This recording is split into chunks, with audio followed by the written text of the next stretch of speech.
एक कमेंट संजीव आपसे, क्योंकि आज भारतीय विदेश मंत्री एस जयशंकर ने जो कहा, दुनिया में मची उथल पुथल के बीच स्थिर भूमिका निभाएगा ब्रिक्स, ये किस तरह का मैसेज है? क्योंकि ये उथल पुथल इस वक्त कुछ ज्यादा ही है।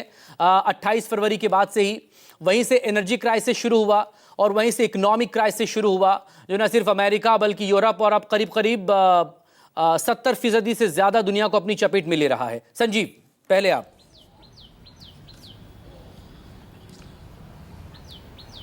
मकसूद, देखिए, जो वर्ल्ड वॉर II के बाद मल्टीलैटरल एजेंसीज दुनिया भर में बनी, उनकी अपनी जो एक एक्सपायरी डेट है, बहुत लोगों को लगता है वो आ गई है। हम बात यहाँ पर यूनाइटेड नेशन की कर सकते हैं, हम बात वर्ल्ड बैंक, IMF जैसे इंस्टीट्यूशंस की कर सकते हैं, हम बात वो तमाम एजेंसीज़ की कर सकते हैं जो कि कहीं ना कहीं वेस्टर्न डोमिनेटेड थी, अमेरिकाज़ के द्वारा डोमिनेटेड थी। अब नए मल्टीलैटरल एजेंसीज़ की ज़रूरत है और वो जो कि समाधान की तरफ लेकर के जाएं। आज यूनाइटेड नेशन एक टूथलेस टाइगर की तरह हो गया है जो कि किसी भी स्थिति में प्रभावी नहीं होता है सिवाय कड़ी निंदा के। और ऐसे में ब्रिक्स की अपनी एक भूमिका है। पहले तो ब्रिक्स का कंपोजिशन देखिए, वो कैसे कैसे देशों से बना हुआ है, और इसमें आ जाता है वो तमाम देश जो कि डॉलर के आधिपत्य के समानांतर, खिलाफ नहीं कहूँगा, समानांतर अपनी एक नई पहचान गढ़ने की कोशिश कर रहे हैं। इसमें वो देश भी हैं जो कि न केवल आप कह लीजिए कि पॉपुलेशन मिक्स में सबसे ज़्यादा बड़े देश हैं चीन और भारत, बल्कि वो देश भी हैं जो कि आर्थिक और सामरिक महाशक्ति के तौर पर भी बहुत मजबूत हैं, रूस और चीन। इसके अलावा जो एक नैतिक बल है वो आज की तारीख में भारत के पास है, क्योंकि भारत न केवल अपने आप को तटस्थ रखने में सफल रहा है बल्कि हमेशा दोनों पक्षों के साथ अपने आप को जोड़ करके चलने में सफल है। ऐसे में ब्रिक्स की एक भूमिका है।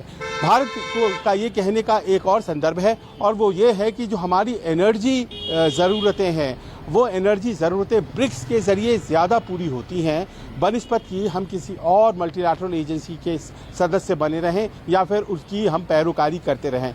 लिहाजा ऐसा लग रहा है कि ये जो 75 साल बीते हैं और युद्ध के ख़त्म होने के बाद की जो स्थिति है, उस फेज़ का एक खात्मा हो रहा है, और भारत जाहिर तौर पर एक ऐसे आने वाले इरा की ओर इशारा कर रहा है जहां पर ये जो मजबूत शक्तियां थीं जो कि आपको अमेरिका और यूरोप और रशिया के रूप में दिखाई पड़ती थी, एक बदलाव सा सामने दिखाई पड़ रहा है, और नए रियलिटीज़ के सामने नए मल्टीलैटरल एजेंसीज, ब्रिक्स की तरह की मल्टीलैटरल एजेंसीज काम करेंगी। भारत दरअसल ये बताना चाह रहा है, और इसी क्रम में अगर वो इस ईरान युद्ध का कोई हल निकालने में सफल होता है ये समूह, तो कहीं ना कहीं जयशंकर की बातों पर एक मुहर भी लगेगी। यानी कि एक बेहद अहम पड़ाव पर ये है ये, और ऐसे वक्त में ब्रिक्स का होना और नई दिल्ली में होना, तो बहुत कुछ यहाँ से निकल सकता है, और ये जाहिर तौर पर भारत के फेवर में भी कितना अहम साबित होगा। लेकिन कर्नल टीपी त्यागी, 28 फरवरी को अटैक हुआ था रेजिम चेंज करने के नाम पर और ईरान में बहुत कुछ बदलने के नाम पर, लेकिन अब सबकी नज़रें होर्मुज पर हैं, क्योंकि वो नस ऐसी दबा रखी है ईरान ने, और उसके बाद आगे जाकर ब्लॉकेड अमेरिका की तरफ से लगा दिया गया। इस संकट का, इस समस्या का समाधान आप कैसे देख पा रहे हैं ऐसे वक्त में, जबकि अमेरिका का साथ नाटो भी नहीं दे रहा है, हालांकि एनर्जी क्राइसिस यूरोप में भी है? ये कहना गलत है कि अमेरिका का साथ नाटो भी नहीं दे रहा है। नाटो भी नहीं दे रहा था, लेकिन एक चेंज आया है, और ये चेंज कब से आया है? जब से ईरान ने ये कहना शुरू किया कि मैं टोल वसूलूंगा हर उस जहाज से, चाहे वो एलाइज का हो या ईवील्स का हो, जो स्टेट ऑफ हॉर्मुज को ट्रांजिट करेगा। अब उसने ये कहा कि जो यहाँ से डेटा केबल्स पास होती हैं, जो ऑप्टिकल फाइबर केबल्स हैं जिसमें ग्लोबल डेटा जाता है, मैं उसमें भी जो कंपनीज है उन कंपनीज से उसके लिए पैसे वसूलूंगा, और इतना ही नहीं, आगे में अगर यहाँ पे कोई रिपेयर करानी पड़ती है तो वो रिपेयर केवल ईरानियन कंपनीज करेंगी। अब आप कल्पना कीजिए कि अगर ऐसा होता है जिस तरह का उन्होंने IRGC ने एक प्रस्ताव रखा है, तो फिर कल को ग्लोबल डेटा हो या बैंकिंग ट्रांजैक्शन हो या हमारा UPI हो या स्विफ्ट सिस्टम हो या फिर इसमें क्लाउड सर्विसेज हो, यानी कि ये सब इंटरनेट चीजें, ये सब आपका व्हाट्सएप हो, ये सब बंद हो जाएगी। ये पूरी दुनिया को इसका इफेक्ट होगा। और जब ईरान ने ये कहा तो फिर जो और कंट्रीज हैं वो भी सामने आने लगे हैं या बाउंड्री पे बैठ गए हैं।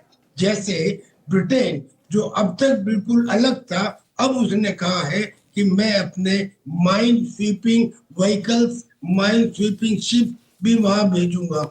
ऐसे ही फ्रांस ने भी अपना एक एयरक्राफ्ट कैरियर रेड सी में भेज दिया है। अब एक पॉइंट यह उठता है, मैं कहता हूं, और इसमें बहुत सारे लोग इसको शायद अपोज भी करेंगे, लेकिन सोच के देखिए कि अगर मेरे घर में आग लग जाए तो फिर मैं बहुत ज्यादा संविधान की धाराओं का विश्लेषण नहीं करता, तुरंत एक्शन लेता हूं। मान लीजिए कि हमने अपनी दूरदर्शिता की वजह से अभी तक बहुत क्रिटिकल सिचुएशन भारत में नहीं आने दी, मगर ये भी सच है कि भारत सबसे ज्यादा अफेक्टेड है, न केवल तेल के इशू में, न केवल एलएनजी और एलपीजी में, बल्कि फर्टिलाइजर में भी और हीलियम गैस में भी, जिसका इस्तेमाल एमआरआई वगैरह में अस्पतालों में होता है। और खास तौर से एशिया और यूरोप का जो डेटा है जिसके बारे में वो बात कर रहे हैं, तो क्या भारत फिर वही बात थोड़ी सी पॉलिटिकल यहाँ पर हो जाएगी या डिप्लोमेटिकली उसको कैसे डील करेंगे, संजीव बेहतर बता पाएंगे। फिर दो खबरें फिर जो आई हैं, फर्टिलाइजर का आप जिक्र कर रहे हैं, ईरान से आ रहा था, उसे क्यों आने से रोक दिया गया। दूसरा जो रशिया से आ रहा था एलएनजी, उससे सिंगापुर की तरफ ही डाइवर्ट वहां पर कर दिया गया। बाद में इसको लेकर केंद्रीय मंत्री हरदीप सिंह पुरी की तरफ से बयान भी आया सिंगापुर वाले मसले को लेकर कि हमने तो मंगाया ही नहीं था रशिया से जो एलएनजी आ रही थी। तो अगर कहीं से कुछ मिल रहा है तो हम क्या उसे ले पा रहे हैं, या अमेरिका की दादागिरी की वजह से हम उसको कुछ नहीं कर पा रहे हैं? ये this is a different cause या डिफरेंट फैक्टर। नहीं, आप मेरे से पूछ रहे हैं? जी, मेरा कहना यह है कि हम अपना सामान किसी की तरफ से भी आए उसके ऊपर रुकावट क्यों हो? उसके ऊपर रुकावट अगर है तो हमें एक्टिवली पार्टिसिपेट, लेकिन जो आ रहा है कि हमने उसे लिया या हमने उसे एक्सेप्ट किया या अमेरिका की वजह से हमने नहीं किया, जिस तरह की रिपोर्ट्स हैं। नहीं, जो सामान आया है वो हमने एक्सेप्ट किया है जी। हमने कहां एक्सेप्ट नहीं किया, बल्कि ईरान के बारे में। जी, मैं संजीव से इसको लेकर बात कर लेता हूं ना। संजीव, मेरी आवाज सुन पा रहे हैं आप? संजीव, एक एलएनजी रशिया से चला था इंडिया के लिए, लेकिन सिंगापुर में से रोका गया। बाद में कहा गया कि हमने तो मंगाया नहीं था, एलएनजी की क्या हमें जरूरत नहीं है। दूसरा, एक फर्टिलाइजर को लेकर ईरान से जो जहाज चला था उसे हमने लेने से मना किया है। क्या ऐसा कुछ है जिस तरह की रिपोर्ट्स हैं? देखिए, अगर सामान्य परिस्थितियां रहती मकसूद, तो ये बहुत बड़ी घटनाएं थी जिनके बारे में जाहिर तौर पर भारत सरकार संज्ञान लेती। लेकिन ये असामान्य परिस्थितियां हैं और हर कंपनी ने फोर्स मेजर ये अप्लाई कर रखा है।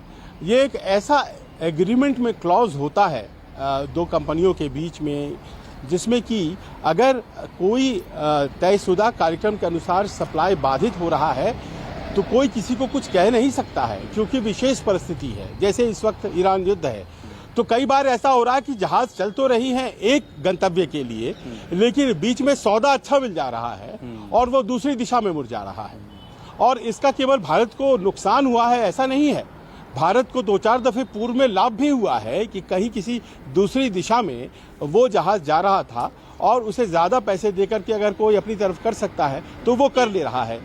ये व्यवस्था इस वक्त इतनी ज़्यादा अंतर्राष्ट्रीय समुद्री जो लाइंस हैं उसमें देखी जा रही है कि इसमें कोई बहुत ज़्यादा वैल्यू अटैच करने की बात नहीं है। ये कोई बहुत ज़्यादा बड़े पैमाने पर नहीं हो रहा है और इंडिविजुअल डिसीजंस इसमें बहुत ज़्यादा इंपॉर्टेंट फैक्टर हैं।